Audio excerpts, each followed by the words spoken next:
I'm making some changes here, and to get that started, it's past time for me to introduce myself and what we do here at the Cannon Kitchen. What I do here at the Cannon Kitchen is I cook a whole bunch from scratch, and a lot of the stuff that I do cook and prepare is ingredients and canned goods that I harvest and process myself here in my garden. And I do a whole bunch of canning and preserving, whether if it's for canned vegetables, jams, jellies, relishes, broth stocks, canned meats. I've been canning since, well, shoot, as long as I can remember, because my parents owned a produce stand. So my mom, she would process and can the produce that was getting close to going bad. And the practices that my mom learned were taught to her by my great great grandmother. Little things that I say, like making sure that the jars are as pretty as possible because you're going to be looking at them for the rest of the season, that comes from my grandma. And it's just a matter of taking just a canned good that's just on the shelf and it's food to making it into a little art project that just looks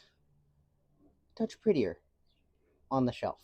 And as for the gardening that I do here, I do a focus on permaculture and polyculture gardening. For example, like this little edible meadow here, that its sole purpose is to help restore this old apple tree here that's getting close to 100 years old, and she doesn't have a whole lot of life left in her. And in the several years that I've been at this house, the most apples I've gotten off of this tree is 6. And now this year, ever since I planted in this restorative guild, that had to build a fence around it to keep my chickens and ducks out of it. But in here I got strawberries, rhubarb, asparagus, handful of other things, and some nitrogen fixers and yada yada yada. But this year is going to be the biggest crop that I'm ever going to get from this apple tree.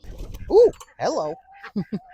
I also raise chickens and ducks for their eggs, and I also raise meat birds specifically for meat, but I don't eat my egg producers. Those are my friends. As for my garden, that is currently about completely covered in horsetail, and here I allow my plants to go to seed and bolt, so that way they self-sow and replant the produce. That way I don't have to come out here and plant it every single year. This year, more than 60% of my garden is self-sown, even though it's hard to see through all the horsetail. Once you start digging in here, you'll realize that I got a whole bunch of edible flowers like that chamomile hiding over there by one of my pear trees as well, and all that you see that's seeding over there, that's a whole bunch of different Swiss chards and rainbow chards, as well as onions and radishes, as well as a whole bunch of flowers whose purpose is just to keep the bees happy.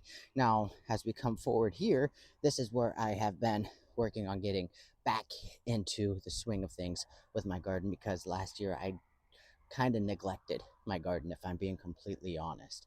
And over here, this is my focus on essentially a three sisters principle that's a little bit more spread out. Corn, that's all growing here, followed by peas, beans, squashes, and melons and pumpkins.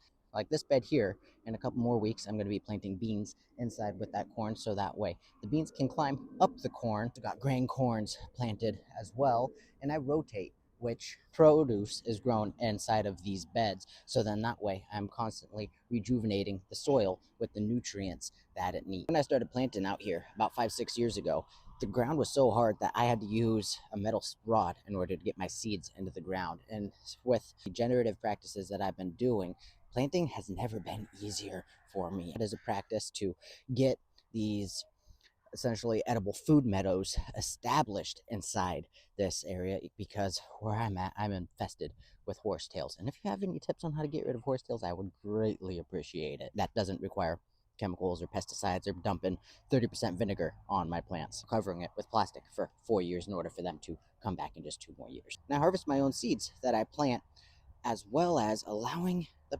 produce to self sow.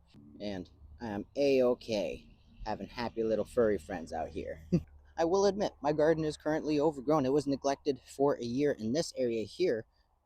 In this section of my garden here, this was all guilds that flooded this last year. And so I am starting over in this third of my garden in order to get it reestablished. And I got some other plans that's going to be happening with this area in the near future. Maybe the practices that I do here in my kitchen on my little farm here will become canon in your own little kitchen, whether if it's for a desire to become more self-sufficient or just want to have more control over the food that you eat, or make the food that is on your plate cheaper, and you can have the sense of pride and knowing that you made it too. So please, if you have any questions in regards to the practices that I do here in my kitchen, feel free to ask. I will gladly answer, and if I can help out, it's what I'm here for.